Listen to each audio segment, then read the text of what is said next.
Great, thank you. 6:45 now. One area in Alabama serves as a reminder of the struggles for equality.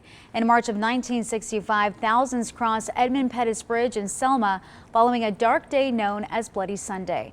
And as we continue to bridge the divide, 13 Action News reporter Alicia Patillo looks back at the significance of that day and the fight for equal rights.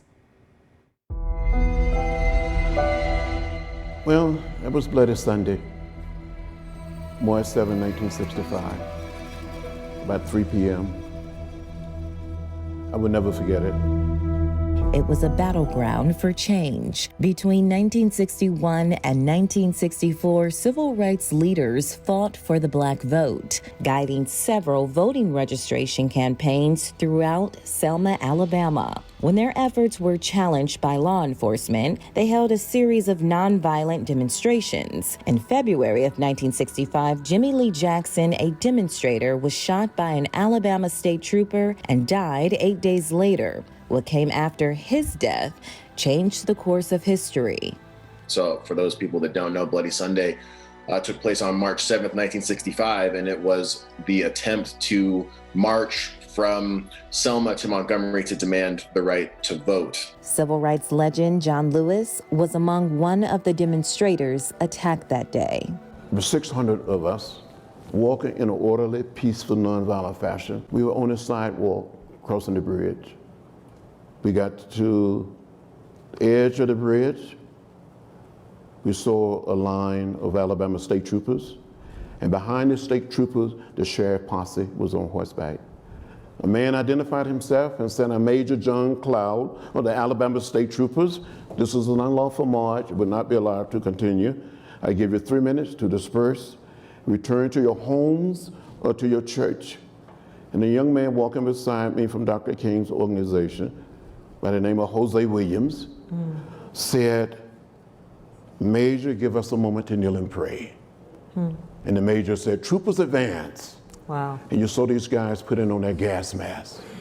They came toward us, beating us with nightsticks, trampling us with horses, and releasing the tear gas.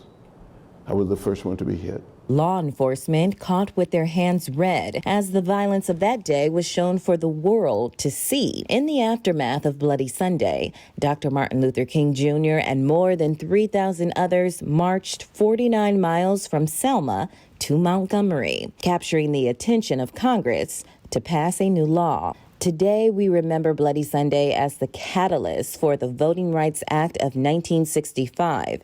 And every year, on the first weekend of March, the Bridge Crossing Jubilee reflects on the historic events that took place decades ago. It started back, I believe, in 1992, so we're on the 29th year of the commemoration and the celebration. The purpose of the event is to commemorate the history of the voting rights movement, the struggles and sacrifices that were made in order to gain equity and equality and the right to vote in the United States. Now, over a decade later, the Jubilee has grown. The message reaching millions, honoring those who fought for a better tomorrow. The big screen has even highlighted what that day meant. And here in the Valley, one group was inspired to create a reenactment of their own. So many of our young people are not aware of our history. They're not learning what they need to know about who we are as a people and our contributions. The Las Vegas chapter of Delta Sigma Theta got to work ahead of the 2020 presidential election, encouraging voters their voice matters. We went everywhere you can imagine to register people to vote. And we felt that we needed something that would be a little bit more impactful than just being out there registering people to vote, that might give them a sense of purpose to why they need to get out and vote.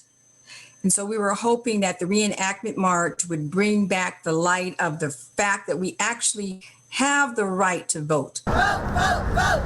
Vote, vote, vote. We have a lot of wonderful people here in Las Vegas.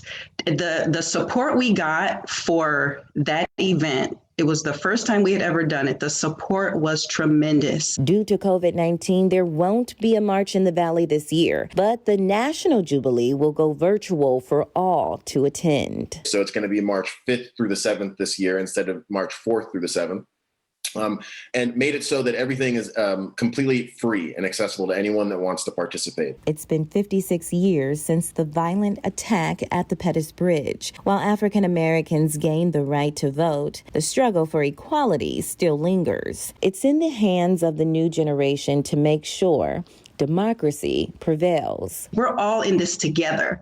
So it is important that all of us get involved. And there's a saying that I've heard over and over: if you don't know your history, you're doomed to repeat it. It's up to us to make sure that that education moves forward. Alicia Patillo, 13 Action News.